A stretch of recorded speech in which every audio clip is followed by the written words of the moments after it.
Hello everyone, this is your friend Shinobi Nexus 2.0. Welcome back to the channel. Enjoy the fanfic. And let's begin. Part 3. He did what? Anko snickered as Haku, Kin and Tamari rounded and glared at Tayuya, who smirked and made a kiss-kiss face before leaving to continue her guard duty. Naruto, however, wasn't as lucky, as 3 pairs of eyes focused on him. The feeling of being trapped became stronger as the gathered girls took a step towards him. Naruto looked around in a panic and his prayers were answered. Hey, Gaki, Wanta, Jiraiya entered the room. He was grabbed by the arm as Naruto dragged him out. Yes, Kami, whatever it is. Get me out of here. He dragged his father-like figure from the room. Jiraiya looked at him. What was that about? Let's just say I owe you one and it'll be I keep Ka-san off your back while you work on your next book. Naruto said as they walked the corridor. Jiraiya smiled at the pee he'd just gotten. What did you want, Arrow Pop? What? Oh, that. You want to listen to the bullshit that the Konoha Council is trying to get Orochi Tem to agree to. Does Anko like Dango? Naruto asked back with a grin. Council Chambers Konoha. You will surrender Naruto Uzumaki to us or what? Orochimaru asked, quirking an eyebrow as he crossed his arms. You seem to think Otogakur answers to you. I am the Kage of Oto is not recognized as a power in the nations. You have no right to call yourself Kage. A counselor snapped. Do you really want to piss me off more, elders? Oto is not answerable to Konoha. Fine. As the duly appointed leader of Otogakur, I deny your request of the transfer of Uzumaki Naruto to your oh-so-scrupulous hands. Orochimaru said with as much sarcasm as he could. You have no. Elder, you best not finish that sentence. Orochimaru said. The Sannin legally adopted Naruto, he is ours, and you bunch of old farts can kiss my baby smooth pale. I will destroy this village before I hand over my boy to a bunch of traitors who did nothing but try and kill him over the years.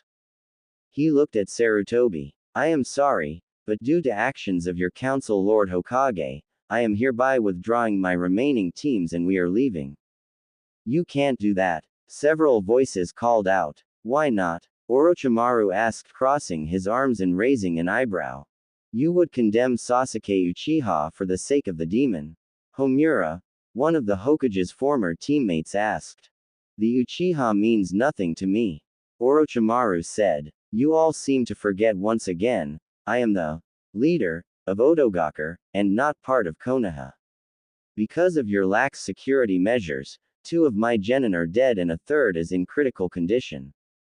Of course, our plan was to apply the seals and remove the Sharingan from said Uchiha and destroying Konoha's biggest bullshit Kekai Genkai. Orochimaru, while a prodigy, believed in hard work. The Sharingan was a shortcut and he'd hated it when he was younger, and as leader of his own hidden village he saw it as a danger, thus the plan to remove it. But now Nadas has it, and he wants Naruto to compete in the finals. That alone is sending danger warnings up my spine. Tsunade's gone mental and Kimimaro has the Sound 5 rotating their shifts between protecting me and protecting Naruto. Orochimaru. Sarutobi said calmly while he lit his pipe. What will it take for you to keep your teams in the Chunin exam? Orochimaru pretended to think it over. He knew Naruto would take part. Despite the knockdown drag-out argument with his mother, Naruto was not giving up. He wants to show them what the son of a Sannin can do. Mentally smiling, he allowed his serpentine eyes to drift over the council of Konoha. Bastards don't deserve to live. I am so tempted to declare war on Konoha just for their stupidity about Naruto. Sigh, but Suheim has said we are to be on our best behavior. You have nothing we of the Hidden Sound want. Orochimaru said finally. Lord Orochimaru. Hiashi Hyuga called. What of an alliance by marriage? The Hyuga clan leader said. Hiashi had spoken with his daughter, who told him of her reaction to the blonde Oto Nin. To the rest of Konoha and the Hyuga council he seemed to be cold and uncaring about his eldest daughter, but within the walls of his own estate he loved his daughter and talked with her often, the deception they put up for the others that he was an uncaring bastard was for her protection. Between. Orochimaru asked. Ukin had spied on Naruto during the exam and told him how the Hyuga heiress had reacted. And how the other girls reacted to her as well. He thought with a mental smirk. Naruto Uzumaki and my daughter Hinata. It would form an alliance between Oto and Konoha, and between the Sannin and the Hyuga. Orochimaru his head. I will need to speak with Naruto and Tsunade. I will not force a marriage upon him, no matter the political reason behind it. And I will not hand any kind of control of Naruto into Konoha's hands. Naruto listened as his adopted uncle spoke to the council of Konoha. Man, they have way too much power for a body that is supposed to advise the Hokage and do his paperwork.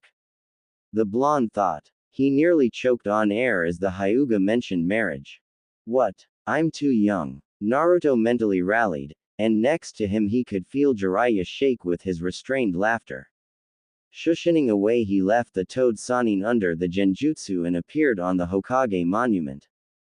Jiraiya appeared moments later. What's wrong? Uncle Orochi's going to have to make the marriage. The blonde said. What? Gaki? He's going to think about it. Jiraiya said. Naruto stood atop the image of the fourth Hokage looking out over Konoha. He'll think about it, but I already know that in order to get what he wants for later on, he's going to marry me to the Hyuga girl.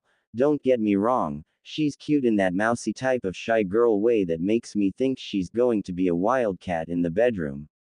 Naruto smirked at the look on his adopted father figure's face. Pervert, he muttered. And I know he's going to do everything possible in the marriage contract to limit Konoha's contact with me, but it will happen. He smiled. I wonder why the Hyuga leader even suggested it. What do you mean? Jiraiya asked, surprised at this. Uncle Orochi knew there would be a political marriage somewhere down the road. We talked about it before we left Oto. He thought he would have to be the one to bring it up or hint around it.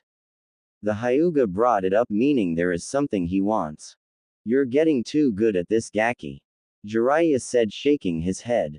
What do you expect, Arrow Pop? I've been trained by the legendary 3 since before I could walk. Add in what Auntie Zune teaches me, Kimimaro, and his 4. Jiraiya smirked. Along what your prospective girlfriends teach you. Naruto blushed, then paled. Oh Kami, what am I going to do about them? Gaki, you're thinking like a regular ninja. Jiraiya said with a huge grin. What do you mean? Naruto asked. Jiraiya put an arm over the blonde teen's shoulders and gave him a lecherous grin. I mean, as the last Uzumaki and Namikaze, as well as our child, you fall under clan restoration laws. Hey, you my boy get to have numerous wives, minimum of 4. Naruto closed his eyes. Ka-san's going to kill me. Jiraiya laughed as he started to explain to Naruto his ultimate defense of the chakra shield and how to land after one of Tsunade's thunderous hits. Spill. Tsuyu found herself surrounded on 3 sides in her back to the wall. Kin, Haku and Tamari were all armed, 2 with Senbon needles and the other blonde was holding bladed battle fans closed. Spill what dike? Tsuyu said and found a Senbon needle buried in the wall a centimeter from her head. The coldness of it told her it was Haku. You think you can kiss Naruto and get away with it? Kin said. You're supposed to protect him, not molest him. Tamari said as she snapped open a blade fan and held it inches from the redhead's neck. He's mine. Hell no, he's not, bitch. After the reaction on God while sitting in his lap as we kissed, he's definitely interested in me, and not some bitch that blows, a weak flute player and icicle. You 3 are out of the running and our next date, I'm going to claim him. There won't be a next date, you foul-mouthed whore. Kin snarled. Yeah, and what do you think you and your skinny can do to stop it? Unlike you 3, I've actually felt what he's packing, and let me say it's long, it's hard, and with his stamina, it will be a ride of a lifetime. Ice formed on the wall behind her and she looked to see Haku's eyes white and frost forming in her hair. Tamari went into a battle stance. Before anything else could be done, The four kunoichi were wrapped in sand and their eyes went to the door where Gaara stood not looking happy. Lady Tsunade and Lord Orochimaru wish to see you four. I suggest you cool your loins. And why the should we do that, Sandy? Tayuya asked. Because it has to deal with Naruto, and I don't think Lady Tsunade is in the best of moods as she isn't drinking and Shizune isn't in the room. Four sets of eyes widened. Anko is retrieving Lord Jiraiya and Naruto right now. Whatever this is, it isn't good.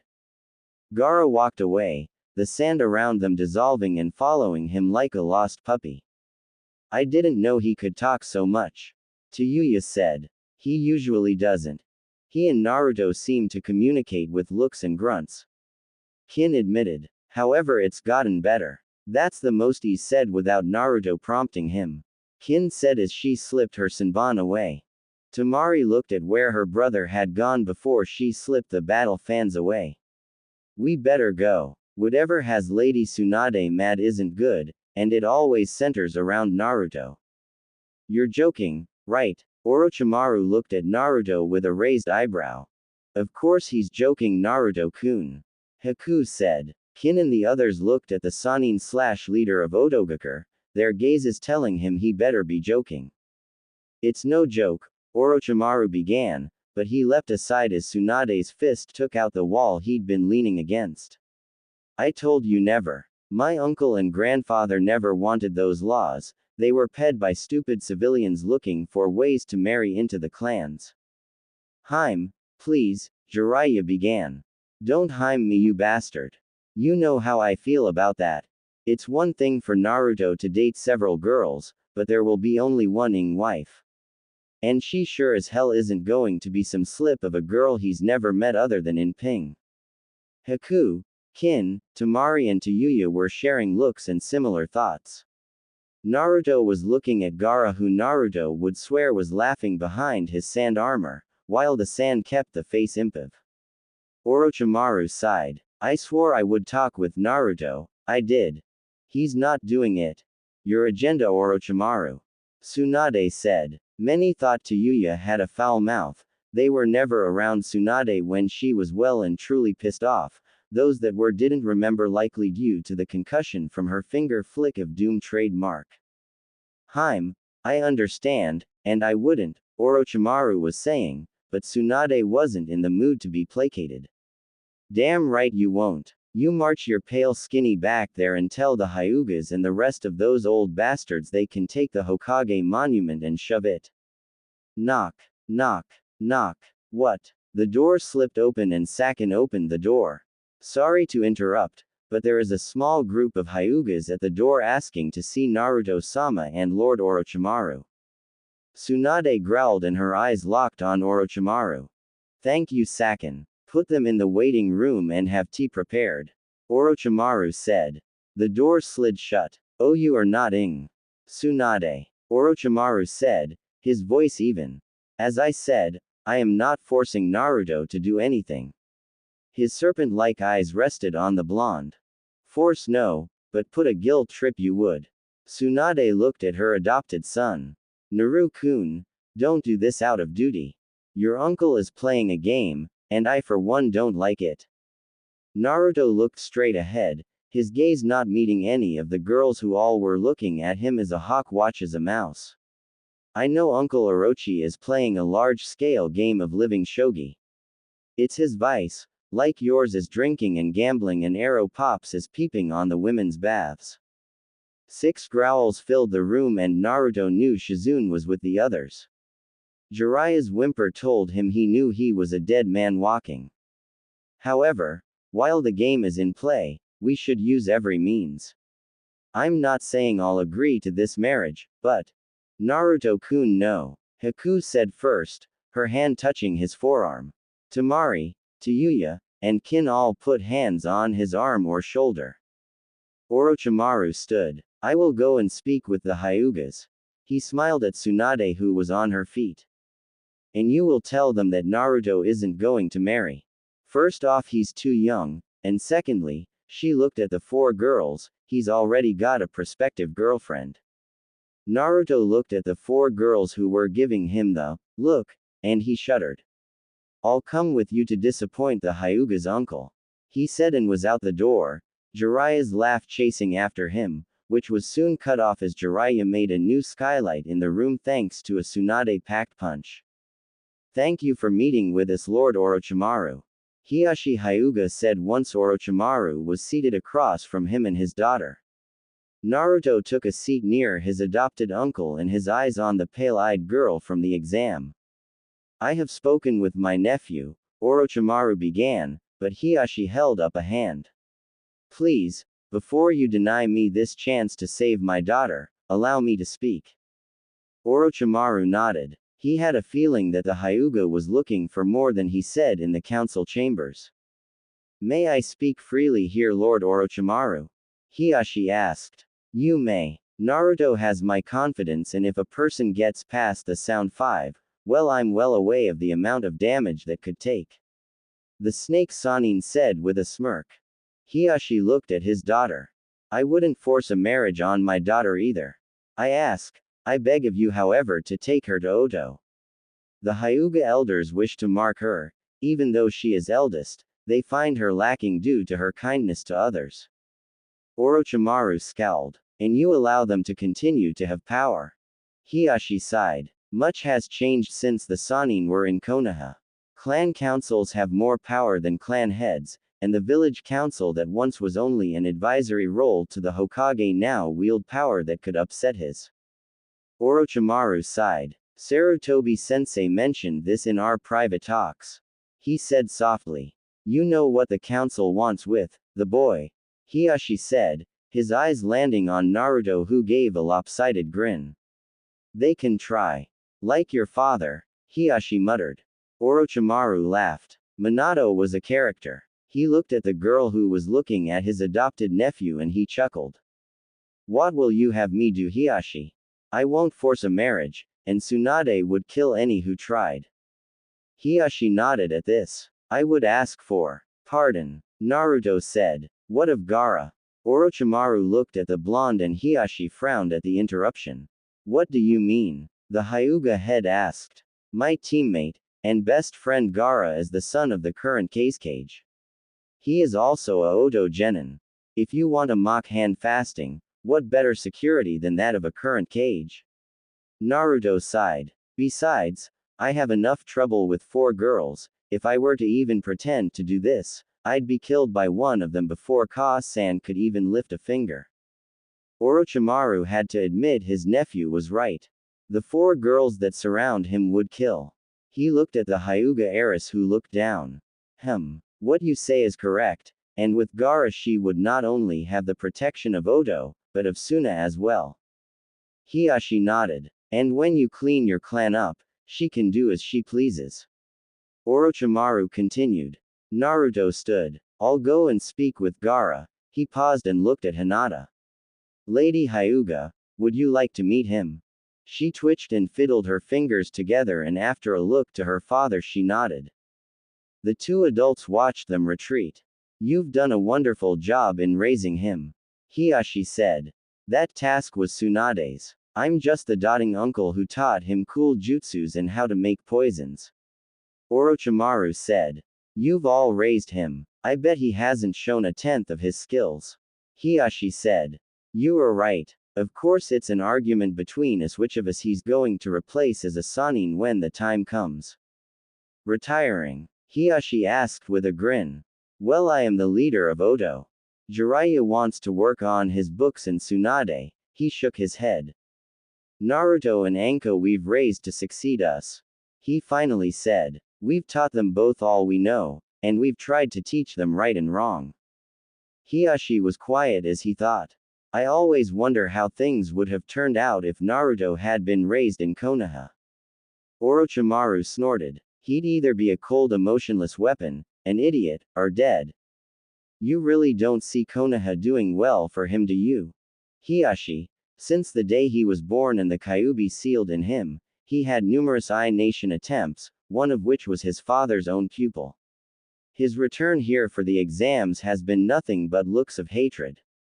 Hiashi bowed his head. He remembered Minato, and from what he could see, his son, raised by the Sannin would serve him in every way, including in ways of the heart. Naruto had to laugh at the look on his friend's face when he'd locked him and Hinata in the same room and told them to get to know one another after he explained the plan. "You're in a good mood, Naruto-kun," Haku said, appearing out of an ice mirror. "I am Haku-chan. Just introduced Gaara to his future bride and locked the door with a time delay seal." Haku looked back at the room. "Isn't that your room as well, Naruto-kun?" the ice mistress asked. "Oh, yeah." He scratched the back of his head and looked back sheepishly. Haku chuckled. "Come with me," she said, and created an ice mirror and pulled him in just as Kin and Tayuya came around the corner. "That bitch. Haku-chan," Naruto said as they appeared atop the Hokage monument.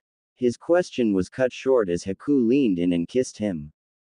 Time stopped for Naruto as the girl in his arms pressed in closer, her kiss short-circuiting his mind and kick-started his libido. Elsewhere. Report. Not as ordered as he looked at the examination room. "The Uchiha's chakra has been drained, and we've already removed his eyes, m'lord," a scientist reported. "Good news from Konoha," Nada's asked. "They are in an uproar. They are trying to force Orochimaru of Odo to turn over the Kyuubi brat." Nada snorted. "The Sannin will let Konoha burn before they hand over Naruto."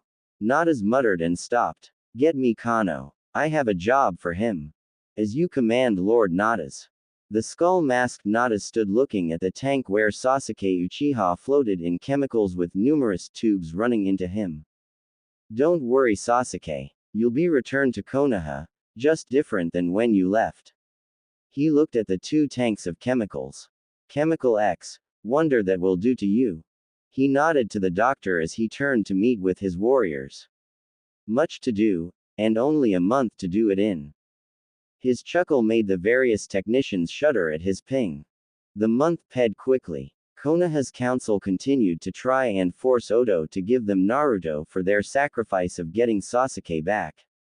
Odo threatened war and the third Hokage agreed with them. Haku had been dragged away from Naruto upon their return by three very unhappy kunoichi. After a lot of yelling, Naruto was left to train with Jiraiya and his mother while Anko split her time between torturing, training the others and visiting Kabuto, who with his regeneration ability was getting better slowly due to the amount of damage. Naruto, when he wasn't being driven to train, managed to take each of the girls out on a date, which ended with him getting a kiss and the girl being dragged off by the other three. Gaara and Hinata spent time working together.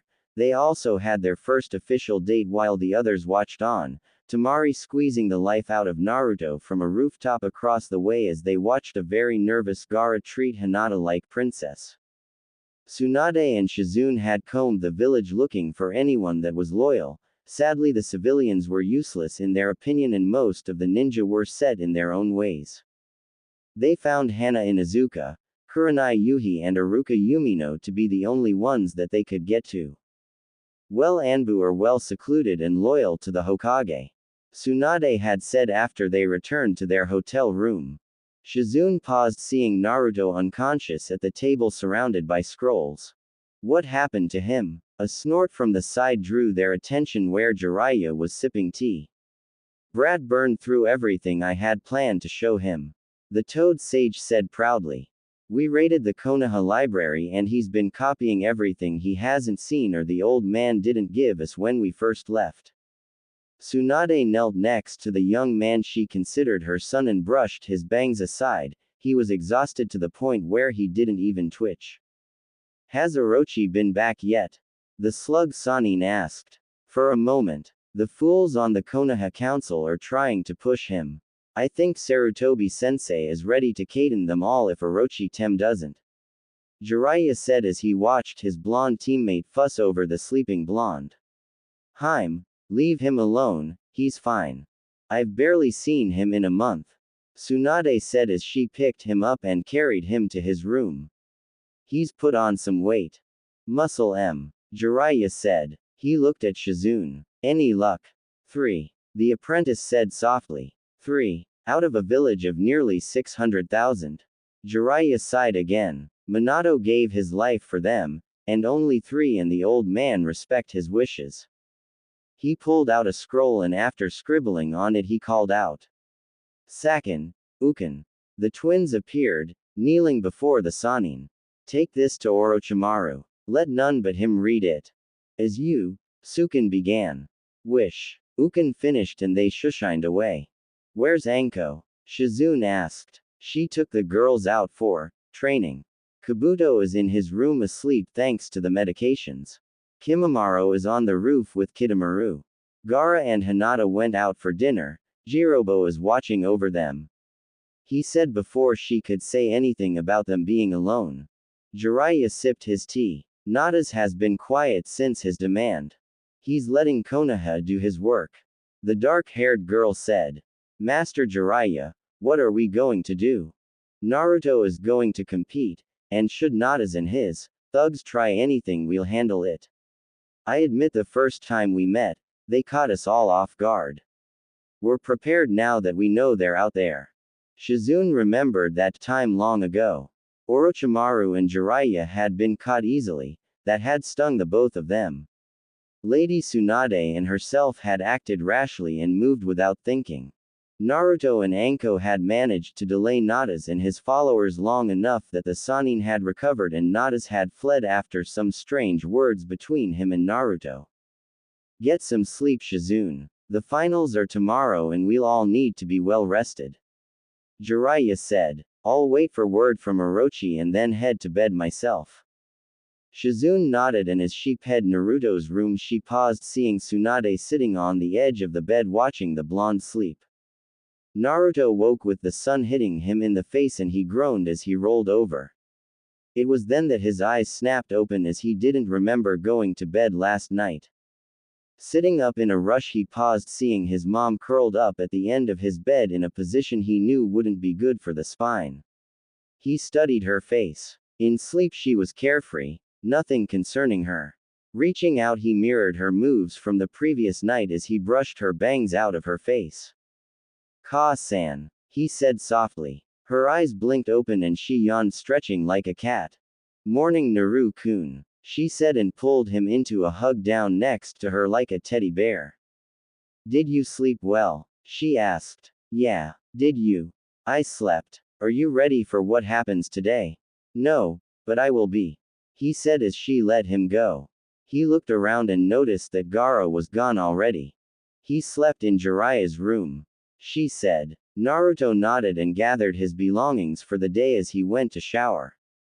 Tsunade waited till he was gone. This better work, she said, or I will castrate me a pervert and get some snakeskin boots. Naruto found out the others had gone ahead to the arena while he was getting ready leaving him with Kimimaro and Jiraiya. Nervous kid? The Toad Sannin asked. A bit. It's not about the exam, but Nadas and his freaks. Naruto admitted as they walked the nearly deserted streets as all of Konoha was turning out to see the finals. You worry about the exam, Naruto-sama. Kimimaro said. He had a pair of bone swords strapped to his back. The 5 will make sure nothing happens to you. And my family. The blonde said. Nor your family. Naruto was quiet for a bit. You know, you and the others are considered part of the family, Kimimaro. The leader of the Sound 5 paused and looked at him. We are tools. You and your family. You are part of the family. You and the others have become family over the years, don't say otherwise. Jiraiya smirked. Give up on that, Kimimaro. Naruto's made his decision a long time ago. The bone user bowed. Thank you, Naruto-sama, he said. You think Konoha will try something during the exam? Naruto asked his adoptive father figure. They do, and the Sandaime will have heads. The Toad Sannin said. And if he doesn't, your mother will. Naruto laughed at that. Ka-san does have a temper. He agreed. They stopped, finding their way blocked by several men wearing tan and black armor. Oh look, arrow pop, pretenders. Naruto said. They think that by wearing the Suna headband we'll believe that they are from Suna. The Sannin said. Allow me, my lords. Kimimaro said, and he was in motion before the fake Suna nin could state their business. Several spurts of blood and 6 bodies hit the ground dead before they fell, bone spikes in their throats. Impressive, Kimimaro. Jiraiya said. You no longer need hand signs for those. The white-haired ninja bowed. It is thanks to Naruto-sama. With him and Lady Tsunade removing the disease from me, they freed my bloodline and thus I can create weapons upon will alone. Naruto pulled the mask down on one of the dead nin. I recognize this one. He's one of Konoha's. Jiraiya sighed and pulled out a scroll. He sealed the bodies and pulled out a watch. We need to go. The finals are about to start. Naruto yelped and started to run. Jiraiya looked at Kimimaro. Go, I'll catch up in a bit. Once the leader of the Odo 5 was gone, Jiraiya sighed and looked to the shadows. Well, Nadas, you have something to say. The skull mask wearing Nadas stepped from the shadows. Yes, I think we need to have some words, Sannin. Naruto skidded into the arena after vaulting over the Chunin that were guarding the entrance that tried to stop him. He smirked as he gave them each the finger as he didn't slow his pace, and he stopped as the proctor gave the last of his speech. You were nearly late, Uzumaki. Sorry, the guys at the door tried to deny me entrance. In the cage's box, Sarutobi scowled as he looked at where the council was sitting. None of them would meet his eyes. Next to him, Orochimaru sighed. Kimimaro appeared at his side. Was it true? Yes, my lord. Naruto didn't hurt them, but gave them an indication what he thought of them. Orochimaru smirked at this. He could see Tsunade with the other genin of Odo, and she was speaking to them each. Haku was hidden amidst the crowd, along with the members of the Sound Five, each of them dressed as a civilian of Konoha or a merchant. Where's Jiraiya? He asked softly. Dealing with some cleanup. Kimimaro said. He leaned in further. Nadas was hanging around in the shadows after I dealt with 6 Konoha nin that tried to bar our path. Orochimaru sighed. I want to get out of here. Konoha stinks of deceit and corruption on so many levels. He looked over and saw the cage taking his seat. Hello, old friend. Sarutobi said to the 4th cage of Suna.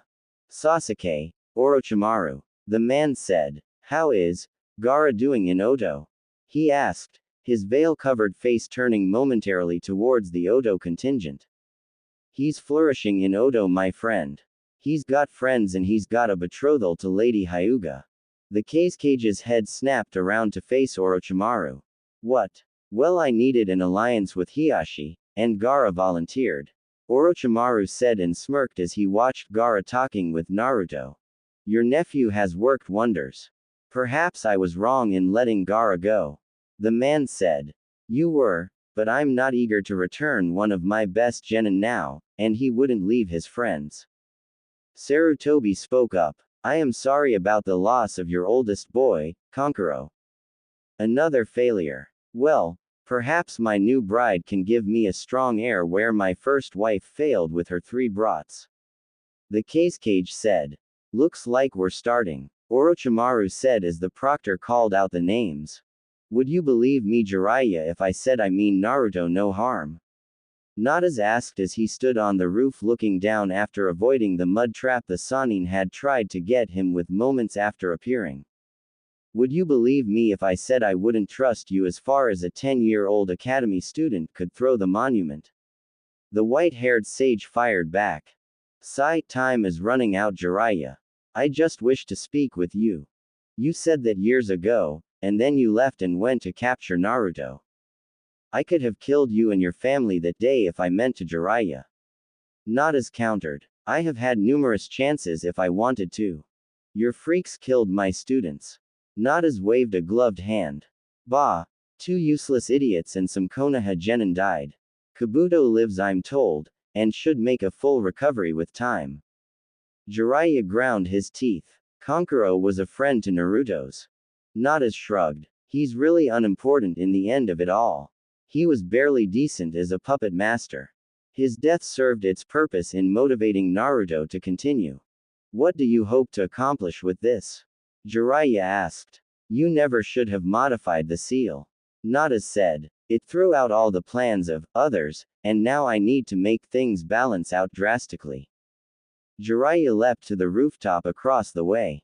What do you mean? Konoha will not be getting the Uchiha back.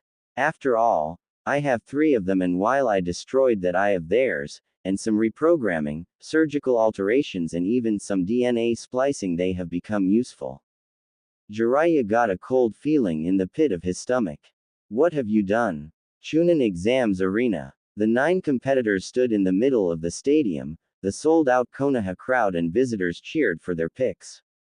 Naruto sighed, his eyes rested on the Konoha council.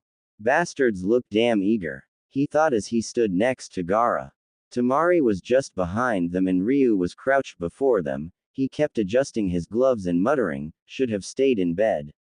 As he looked across the way at Scorpion and Sub-Zero, both were motionless, their dead pale eyes were locked on them. The Konoha team of Neji Hyuga, Ten and Rock Lee were just below the cage's booth. Lee was stretching, the girl Ten was flipping a kunai nervously, and Neji was looking at Naruto. His eyes were cold, reminding the blonde of Nautilus's freaks. We take out Sub-Zero as fast as possible, Naruto said to his teammates. Once he's gone, I will deal with Scorpion, Gaara said, his tone cold, his eyes promising the freak across the way pain and death. Ryu, remember your duty is to guard Temari-chan. She's our long-range hitter. Let no one pu. Got it, boss. The taijutsu specialist said. Be careful, Naruto-kun. Temari said. You too, little brother. Both Jinchuriki grunted. None of the competitors were listening as the Konoha Jonin was spouting rules. They knew no one was going to follow them. Your dad's here, the blonde said to his friend. The cage is not my father, Gaara said. He is just the sperm donor. You are our family, Gaara said. Stay alive, Gaara. I'd hate to see how Hinata would react to losing you. The container of the one-tailed demon looked up to where Hinata was sitting next to Tsunade and Shizune. Tayuya was standing behind them with Anko and Kidomaru as guards. We'll survive. You better believe it. We have a date tonight. They heard Temari grumble. Naruto's sweat dropped and shot a look at his friend. You are the only one I believe is worthy to date her, Gaara said. Kankuro would agree with me. Naruto nodded, and knew that the Sand Sibs missed their brother. His blue eyes turned back to where Scorpion and Sub-Zero waited. I declare that the final round of this year's Chunin exams is ready to begin. The Jonin called out, and the fans cheered. The gong sounded and all hell broke loose. With the sound of the gong, the east wall exploded, taking out most the spectators sitting there. As rubble rained down around the stadium, several figures appeared in the arena. Shit, Naruto muttered. It was echoed in the cage's booth by Orochimaru, and in the sensei's booth by Tsunade. Surrounding Sub-Zero and Scorpion were several new figures. Kano and Jade, Naruto muttered, his gaze hardening. It was then that the smoke cleared and the other 3 figures were revealed and gasps were heard. 3 Uchiha were there. 2 of them were well known in Konoha, the last was recognizable to a Hokage, a Kazekage and the Otokage. Madara. Sarutobi whispered the name. What? Orochimaru said. That can't be possible. He's dead. He hasn't aged a day. Sarutobi muttered. He made a motion. Anbu, stop them. Orochimaru looked at Kimimaro. Protect Naruto and the others. Milord, I must protest leaving you. I will be fine, see to my family. The bone user bowed and shushined down to the field where the battle exploded as Kano taunted Gaara about making Kabukicho squeal like a pig as he carved him up. The sand user's rage sent a wall of sand. Kano never stood a chance while Jade and the others got out of the way. Naruto went right for Sub-Zero, but found his path blocked by Neji. You have brought this upon Konoha. Your fate will be death at my hand. Fate. Fate is for losers that have no imagination and small s. Naruto said, and they were in battle before anyone could blink. Ryu and Lee were engaged in the mother of all taijutsu fights, both were determined to win. Temari was making a mockery of Ten, scattering the weapon mistress's weapons long before they got close. Kimimaro appeared and used a bone spike to block Scorpion's serpent-like spear weapon. The clash of bone and living weapon rang out and was joined around the arena as dozens of ninja dressed in green and black outfits like scorpions appeared. The battle for Konoha had begun, while 3 Uchiha stood perfectly still as if made of stone. Jiraiya heard the explosion and looked towards the stadium. "You bastard, you've been distracting me." "No, I've been talking with you. It just so happens some of my lieutenants are impatient and jump the conclusion." The skull-masked figure shrugged. Later arrow Sannin. Nada's vanished. "Wait." Jiraiya frowned at what the masked man had called him.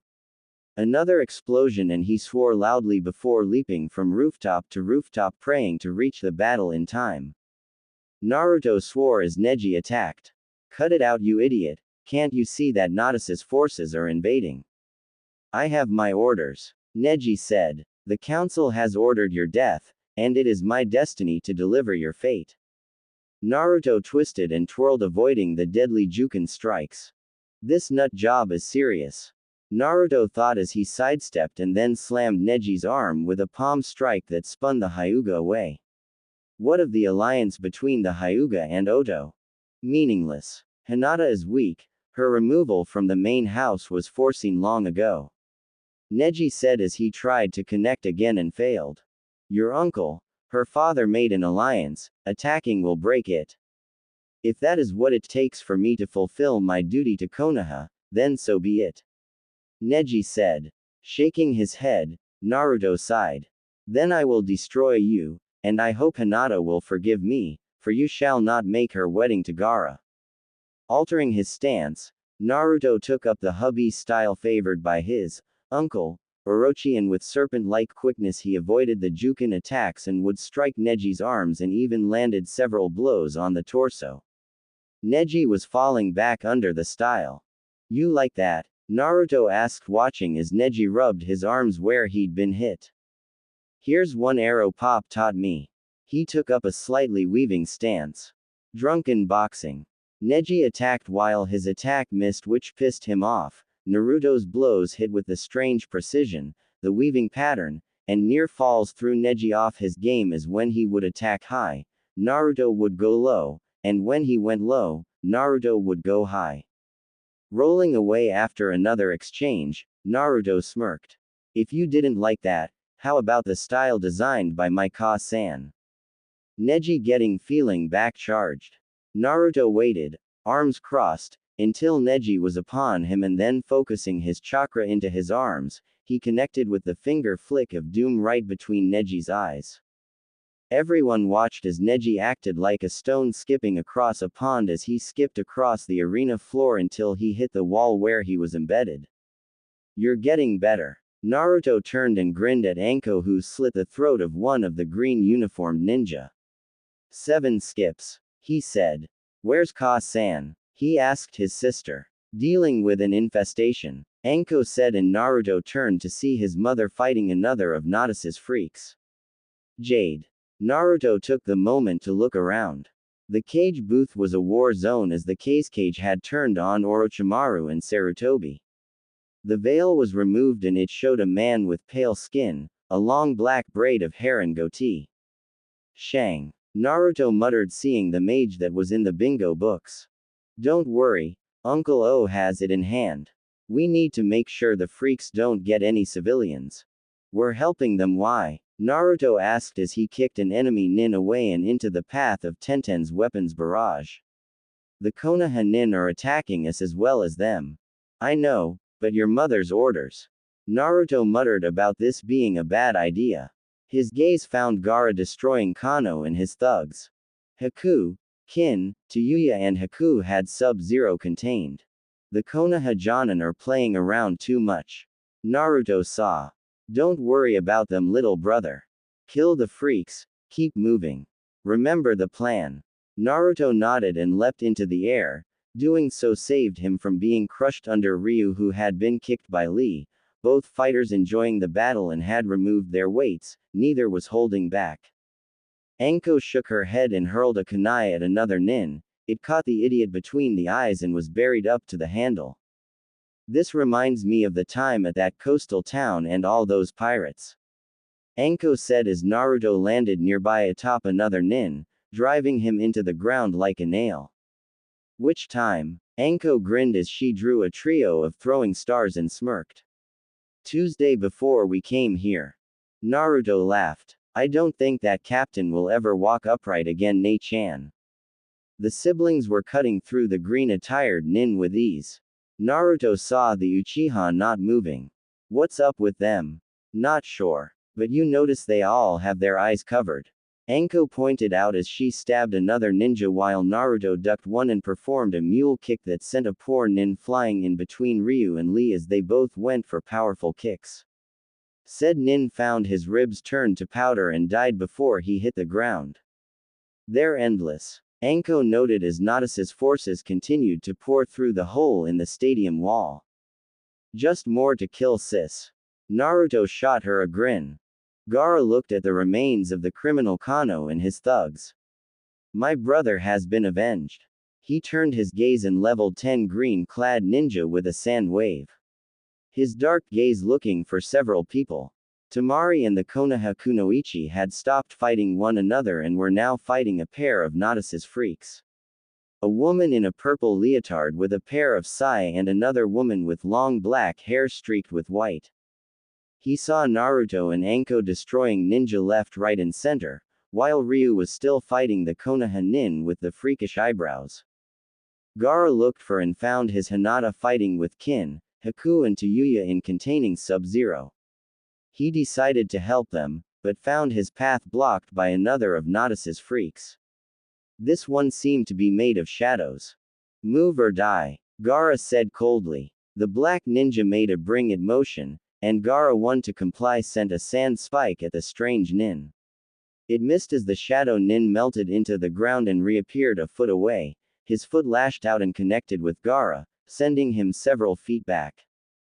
The Jinchuriki of Shukaku knew that he was in for a fight with this strange freak. Sand swirled around him and he prepared for battle. Jiraiya reached the stadium and looked down. He wasn't sure where Naruto went, but he could see his help was needed in several places, he just didn't know where to start. Hello Jiraiya-kun. He turned to see a man wearing the markings of a monk and a wide-brimmed hat. Kung Lao, Jiraiya said softly as the monk reached up and pulled his hat off. Can we talk about this? Jiraiya said, seeing the monk of the White Lotus Society. No. The hat spun through the air making a soft buzzing sound. Jiraiya dropped and rolled, the gleam of the razor edge telling Jiraiya he just saved his undertaker of having to make a closed casket. Kicking up to his feet, Jiraiya looked at the man and saw the hat return. Nice seal work. Kung Lao smirked. You think you have the market on them? No, but I always like learning new things. Jiraiya finished his jutsu and spar a wad of mud at the monk, who smirked. You've gotten faster. Are you slower? The two met in a dizzying display of punches and kicks. The last one sent Jiraiya skidding across the ground, but he rolled and landed on his feet. The buzzing sound again warned and Jiraiya ducked and one of Naruto's thugs was decapitated. Nice. I aim to please. You're not still mad about that, are you? Jiraiya asked. Yes. A series of kicks and Jiraiya flipped over Kung Lao and kicked him hard. Lao for his effort spun in the air and sent a fireball at him. Jiraiya cursed and slapped his sleeve out.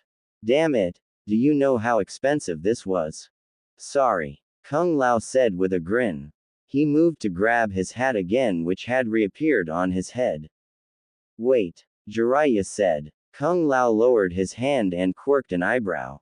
Fine. Here, Jiraiya said and pulled out a gold-covered book.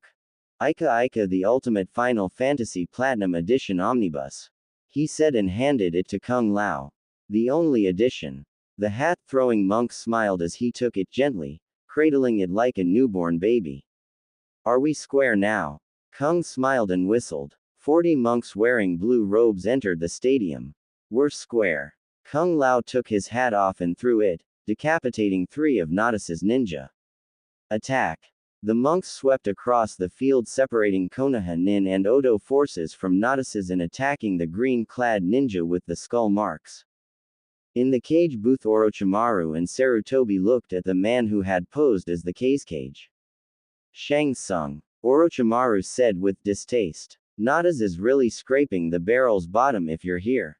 The Chinese mystic smirked. Why are you surprised, Sannin? All these souls will be mine. Not today, sorcerer. Sarutobi said as he ripped off his robes showing his battle armor underneath. So the old man has some life in him. I will enjoy taking it from you. Shang said stamping his foot. A staff appeared next to him and he clutched it. Orochimaru shook his head shedding his robes as well. Gr cutter was in his hand. You won't get a chance, sorcerer, and your gods won't hear your screams. Shang snarled and spun. An arc of fireballs flew through the air. Sarutobi, a master of combat, used a seal-less jutsu and a stone wall sprang up blocking the fireballs. The battle just started when below the tide changed. Shang cursed. Damn that monk. He began a summon. I hope you like this. Shang said finishing the last seal. Kuchio's no jutsu. Smoke rose and when it cleared a humanoid figure with 4 arms, a long topknot of black hair, brownish skin and was 8 feet tall. Guro, destroy them, Shang ordered. The 4-armed being roared, and strode forward. Shang kept lobbing fireballs keeping the former teacher and apprentice off balance until Guro was upon them. Then he chuckled. It has begun. Overhead the sky darkened and thunder and lightning crashed. Naturo and Anko paused as the blue-robed monks evened the field. Ah, that's no fun. Anko pouted. Naruto chuckled. Deal with it, Nei-chan. He looked around. The monks had separated many of the current fighters. His gaze looked for 2 certain freaks. He took a step, but was bowled over and realized it was a battered Gaara atop him. What the hell? Gaara groaned as he sat up. New freak. Naruto looked and saw the shadowy figure. Shit. Noob Saibot. Not good. Naruto got to his feet. He'd been trained by the Sannin, but the shadow ninja was just that, living shadow. He'd seen him in action from a distance once when he was 9. The nuke nin never stood a chance. Where does he keep getting these people? Gaara muttered as he stood as well, sand rushing to surround him and rebuild his armor and the gourd on his back. Rejects. Outcasts. Distant lands. Anko said. Arrow Pop has a whole dossier on Nadas and his people. They've mainly kept to the mountains for the most part, but they have come down and collected bounties on nuke nins. She pointed to where the 3 Uchiha were standing amidst the carnage. It seems they've made a collection on Uchiha. Naruto shook his head. We'll worry about the Uchiha later. We need to get the freaks out of here. Saibot, Scorpion and Sub-Zero are the biggest threats. Ah, don't you love us any more, Naruto-kun? The blonde turned. Princess Katana, Sonia, he said, greeting the women. One held a slender sword, the princess in blue held a pair of battle fans that would have made Tamari drool. You've gotten even more handsome, Naruto-kun. Princess Katana said with a smile before pulling her mask up covering the lower half of her face. It's a shame we won't have time to sample you. Anko, Gaara, we need to split up. Anko Nei-chan helped Gaara with Saibot. I'll hold off the princess and her personal guard. Gaara looked like he wanted to protest, but Anko knew her brother was trained enough to do as he said. Don't die, Gaki. You have to decide which girl you're going to date. Anko said and turned to face the shadow ninja. Gaara paused. It better be Tamari, he said in that cold dead tone he used to have before he came to Otogakure and his seal had been fixed. Naruto gulped and then turned back to the 2 women. Ladies. He dodged the sword and used a kunai to block Katana's fans. Jade cartwheeled out of the way of a Tsunade punch and winced watching the crater in the wall. Jade pulled out her collapsible bow staff and swung with all her might at the blonde's head, but Tsunade caught her weapon and held her immobile. Why is it, Tsunade began, that whenever my little Naru-kun is happy and things are just starting to go his way, you freaks show up? Jade tried to kick her, but Tsunade blocked it with a kick of her own. Neither woman let go of the staff. Because he belongs with us, she said. Cold day in hell, Tsunade said and pulled the staff hard. Jade, surprised by that, hadn't let go, and was dragged into a chakra-enhanced punch that sent her sailing into the air and out of the stadium, where she landed only her and Kami knew. Haku was getting tired blocking Sub-Zero's attacks. She wanted nothing more than to go on the offensive with the others, but she couldn't. That would leave the others open to the Cryomancer's attacks. Hinata's attacks seemed to affect him the most, while Kin and Tayuya were suffering from frostbite from an earlier attack. Their sound attacks had proven ineffective against the ice user.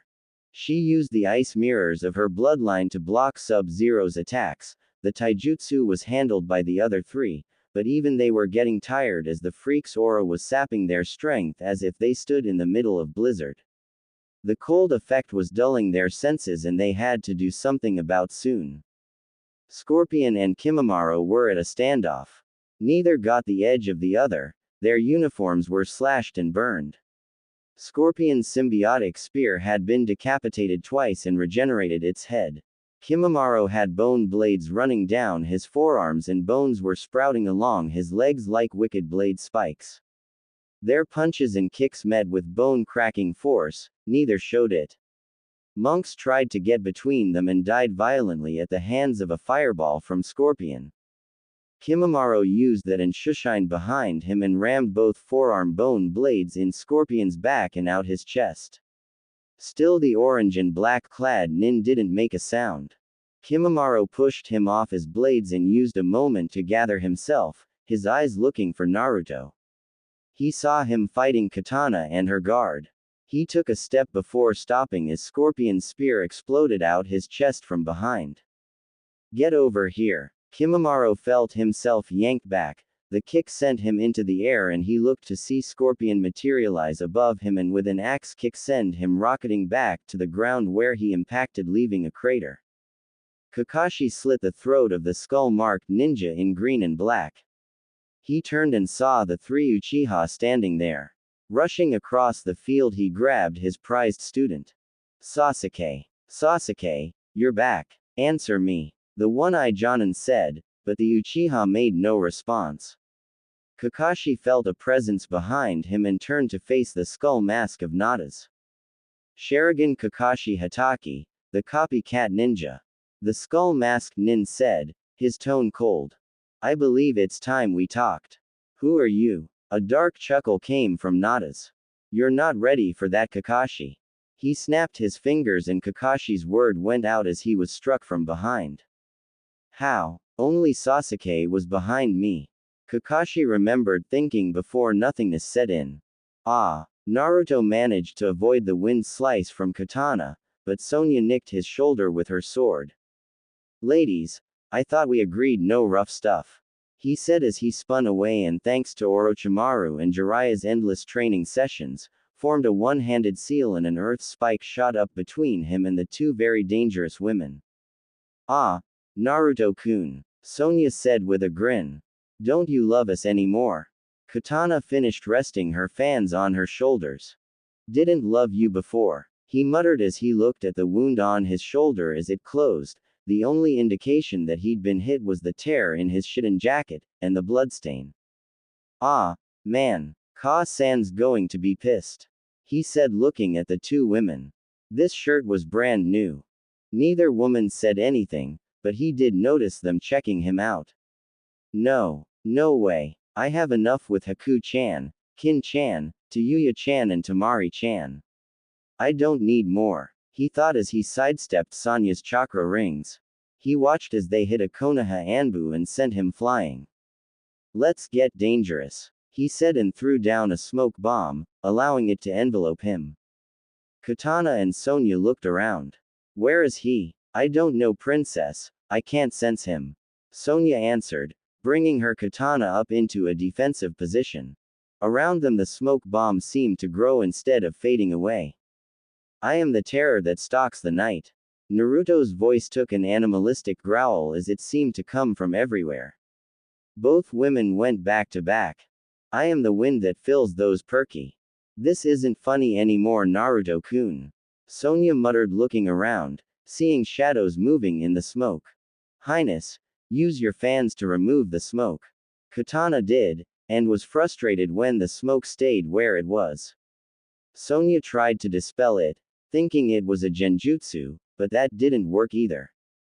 I am. He appeared right next to them and both women screamed as he pinched their bums. I am Grandmaster. Naruto laughed as he shushined away, leaving two very flustered and not to mention highly frustrated dangerous women standing in the middle of a permanent smoke bomb. Kankuro was a genius when he made those. Naruto thought sadly of the now dead puppet master and his perchance to make useful items while he was developing his puppets. The only way to dispel that smoke bomb is to throw the second concoction. Naruto pocketed the second half of the capsule and smirked, hearing the two women in the middle of it swearing. Hey, who knew a princess knew those words? He said as he went to help Gaara. Sarutobi ducked the strike from the four-armed lizard-skinned creature and lashed out with a kick that didn't do more than make it huff in annoyance. Orochimaru sent the snake hand at it and the serpent's fangs sunk into flesh, having more effect, and injected their venom in the monster the Chinese sorcerer had called Guro. I'll deal with the beast, you deal with its master. Orochimaru said as he ducked and weaved. We can take it together. Sarutobi said. But that gives the wizard time to plan something more. Orochimaru said as he rolled around the punch from Guro and hit a nerve strike that had no effect. Sarutobi looked to see Shang Tsung standing where they'd last seen him, but he had a monk's staff with rings and he was reading from a scroll. What are you doing, sorcerer? Ah, the aged monkey professor. Shang said, stopping his reading. Leaving your former student alone is very foolish. He is a prince amongst his kind, warriors born and bred. Your student, while one of the Sannin, won't win against him alone. You're overconfident in that being's abilities. Orochimaru might no longer be my student, he might not even be a member of the Leaf, but he is a skilled warrior and should never be taken lightly. Shang Tsung chuckled. So then, you wish to fight me? Sarutobi nodded and took up a stance. Ah, monkey style. Appropriate for the man who holds the contract to Enma and his clan. Fight me, sorcerer. Sarutobi said and lunged. Shang laughed and waited until the third Hokage was nearly upon him before he conjured a flaming skull fireball and sent it screaming at Sarutobi, catching him point blank in the chest and tumbling backwards. Ha ha ha ha ha ha ha ha. Konoha shall burn and my master will have what is rightfully his. And cough, what cough is cough that? Cough, Sarutobi asked. His armor was cracked and he found it hard to breath. Why? The power of the demon lord, the Kyuubi no Kitsune. The nine-tailed fox. Shang said. With that power, my master can undo what has gone before and install his world order upon the elemental nations. Shang began chanting. Then, the monk's staff glowed and the rings lifted as if carried on a breeze. Shang's hair turned white and he aged rapidly before Sarutobi's eyes. The hair reached to his ankles and was white as snow. Age spots appeared and the once strong hands seemed bony and frail. He's aging before my very eyes. What sorcery is he using? It's costing him his own life. Jiraiya looked at Kung Lao. The monk giggled as he turned the page, his eyes absorbing the words from the book in his hands. Shouldn't you be in there helping your brethren? The toad sage asked. Kung Lao looked over the edge of the book and shook his head. Nah. They have it hand. Another giggle and Jiraiya sighed. I see what Tsunade means. He muttered and looked on to see if he could find Naruto in the chaos. Nada shook his head as the three Uchiha alted the very unconscious Kakashi Hatake. The famous Sharingan Kakashi Hatake. What a disappointment for someone who claims to see underneath the underneath. He looked on as Anko and the holder of the one-tail fought Saibot. He watched as the shadow ninja dissolved and split into two. Impressive. Don't you think, Tsunade? He turned to see the slug Sannin walking towards him. And here I thought Jade would have given you a challenge. Tsunade flipped her hair. That girl, while she had some skills, Talked too much and expected whatever power you gave her to save her. Nada shrugged. They all have their uses, Tsunade. Each one a piece on the board, they live and die, it matters nothing. It matters. You will lose. Tsunade said, clenching her fist, ready to charge. I might, but this is just a minor test in the grand scheme of things. She saw the skull mask turn and she watched as Naruto looked from where Anko and Gaara were fighting Saibot to where Kimimaro was being dragged towards Scorpion, to where the girls were having issues with Sub-Zero. Chose Naruto. She heard Nada say, "You can't save them all. You bastard," she said. "You expect him to choose who of his family should die." Nada shrugged and turned. As I said, in the end it doesn't matter about the pawns. The king and queen are the important parts of the board. Nada saw Anko use snake hand on Saibot, but the shadow ninja dissolved. You did well in raising them, despite all that's happened to them over the years. Tsunade paused. It was something in the masked man's tone. Who are you? Laughter. Hollow laughter came from the mask. Beat me and find out. Daughter of a Hokage, granddaughter of another. Adoptive mother to the Jinchuriki of the Kyuubi no Kitsune. Here the laugh was bitter. Take him, Tsunade. Leave Konoha to its fate. I will let you and yours leave. My word. Your word is shit, and I'm going to be the street sweeper that puts you in the trash. Tsunade snarled and lunged. Naruto looked and saw that Gaara and Anko were dealing with the slippery shadow ninja. And while the girls were suffering from the chilling effects of Sub-Zero's aura, he saw they were going to beat the freak as Kin hit Sub-Zero with a series of Senbon with bells, and he smiled as she used her flute, which gave Haku a moment to go on the offensive and trap Sub-Zero in her dome of mirrors. His blue eyes turned to see Kimimaro being dragged like a fish on a line back to Scorpion, who was now holding a flaming sword. He then caught his mother fighting Nada's and his blood went even colder. What do I do? He formed the cross seal and created 10 cage buncheons. 5 of you help Anko and Gaara, you 5 help Kimimaro. I'm helping Ka-san. Right. The clones yelled and rushed off. Naruto gathered his chakra and leapt. Kimimaro resigned himself to death. It had been delayed by Tsunade-sama and Naruto-sama. It is time. He thought as he was dragged backwards, the harpoon keeping him from able to turn and cut the line. He lay there as Scorpion stood over him and raised the flaming broadsword over his head. I give your soul to Shang Tsung. Know that it is an honor. Scorpion lowered the blade and intoned. Fatality. The sword was stopped by a bone sword and Kimimaro turned to see 5 Narutos standing there, 2 of them holding the bone blades he dropped. I don't think so, freak. The Naruto clone said. Yeah, boss would hate to get a new friend and protector now, another said. 3 of them attacked, the sword knocked from Scorpion's hand. He was forced on the defensive as 2 of the clones kicked from opposite sides, and the last wielding a bone sword drove him back. The last 2 clones cut the harpoon and pulled it out, the one with the bone sword stood guard while the last clone performed field healing. Relax, Kimimaro-san. The boss has it all scoped out. The clone said, using the green chakra to heal the wounds. Here's a blood pill, and take this, it will help. Ka-san will be busy when this is over, but she will patch you up 100%. Kimimaro nodded and allowed the clones to fight, his eyes searching for the original. Nada smirked as he ducked and avoided Tsunade's attacks. Age catching up to you, princess. Tsunade back-flipped away as he tried a roundhouse kick. She smirked. Nope. Just making room, she said. Making room. The boot to his spine sent him rolling as Naruto landed.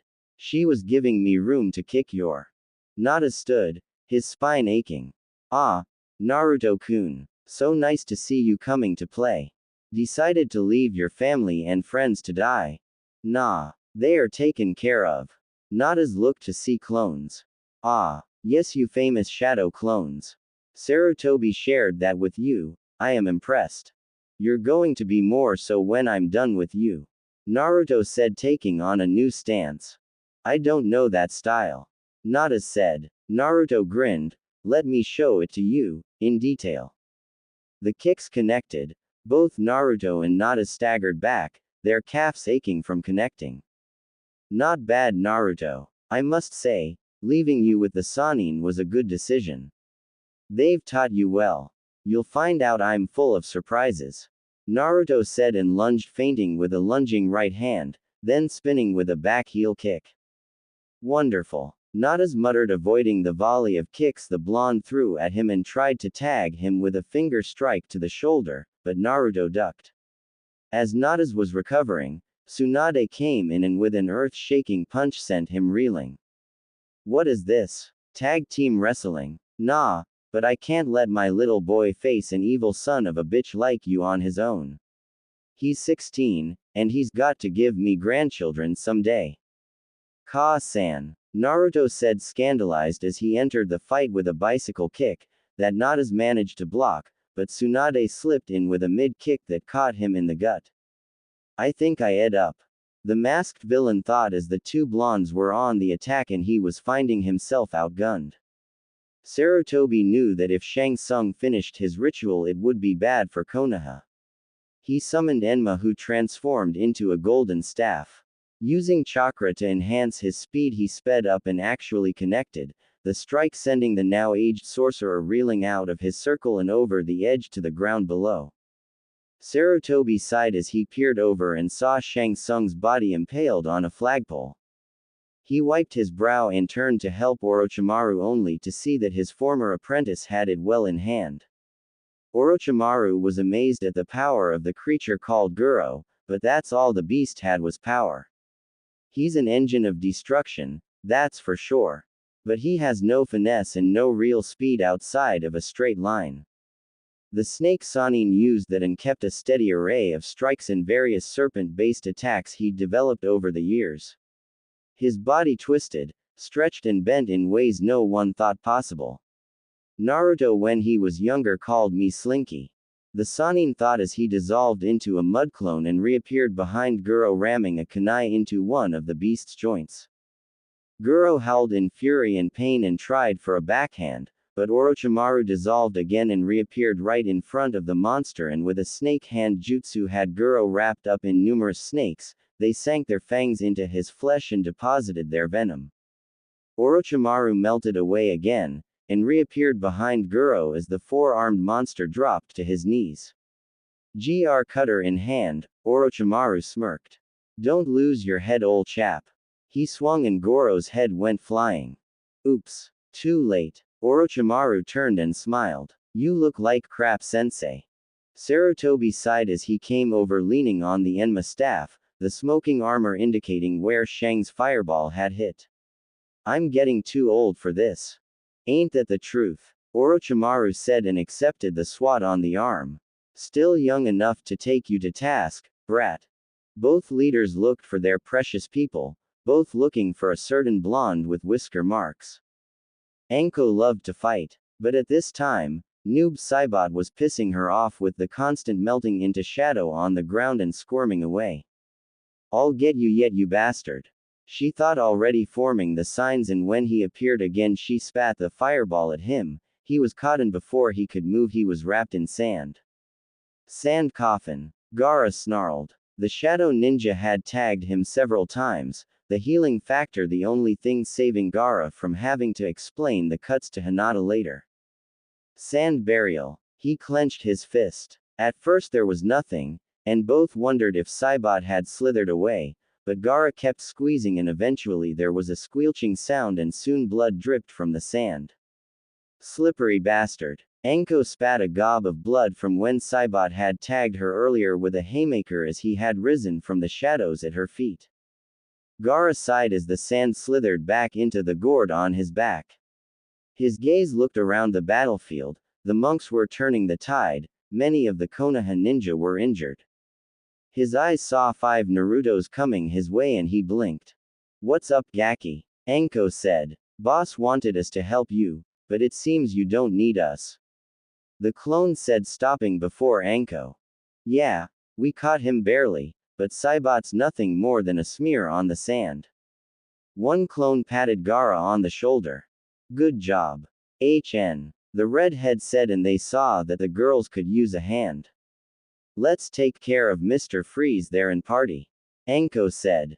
Gaara and the 5 Naruto shadow clones agreed, and creating a ramp, Gaara watched as the 5 Narutos rushed to get airborne, and once they were, he dissolved the ramp and watched as they descended on Sub-Zero, who looked up and created a wall of ice that the shadow clones slammed into and exploded.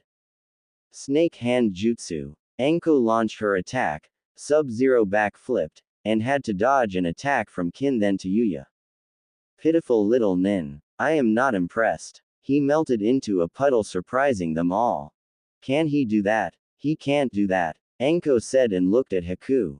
Weren't you supposed to stop that? Haku was winded as she'd been using a lot of chakra to counter the cryomancer's attacks and keep the others safe. Sorry, she said, getting her second wind. He's stronger than the reports. Lay the off her. To Yuya said. Hinata nodded. Her hands were raw from the cold. She smiled seeing Gaara alive but looked concerned at the amount of tears on his clothes. Where's Temari? He asked. He'd lost sight of her. She's got her own mission. She's taken Sakin and Ukin with her. Kin said as she winced as she rubbed warmth into her arms. Brr. You can ing say that again. Ing ice in his cold aura. To Yuya said as she spit.